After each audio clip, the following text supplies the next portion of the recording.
ప్రభుత్వ పెన్షనర్ల గోస తగిలే బీఆర్ఎస్ అధికారం కోల్పోయిందన్నారు మల్కాజ్గిరి పార్లమెంట్ నియోజకవర్గం కాంగ్రెస్ పార్టీ ఇన్ఛార్జ్ సునీత మహేందర్ రెడ్డి.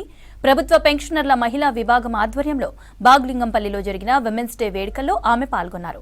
కాంగ్రెస్ హయాంలో శేర్లింగంపల్లి, గోపన్నపల్లిలో ఉద్యోగులకు కేటాయించిన భూములను బీఆర్ఎస్ అధికారంలోకి వచ్చాక లాక్కుందని ఆరోపించారు. పెన్షనర్ల సమస్యలను సీఎం దృష్టికి తీసుకువెళ్తానని హామీ ఇచ్చారు.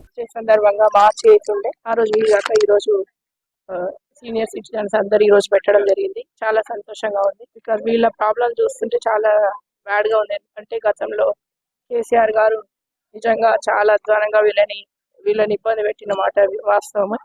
అట్లా చాలా మంది బలైపోయినారు గత గవర్నమెంట్ లో. ఇప్పుడు మాత్రం గౌరవ ముఖ్యమంత్రి రేవంత్ రెడ్డి గారి దృష్టికి తీసుకెళ్లి ఈ ప్రాబ్లం సాల్వ్ చేయమంటున్నారు. వాళ్ళ ల్యాండ్ ఇష్యూస్ వాళ్ళు గతంలో 2002 సంవత్సరంలో వాళ్ళు పే చేసినట్టు ల్యాండ్ కి అది వీళ్ళకి అలాట్ చేయకుండా ఇప్పుడు గవర్నమెంట్ ల్యాండ్ అని అప్పుడు గత గవర్నమెంట్ లో కేసీఆర్ గారు పెట్టడం జరిగింది.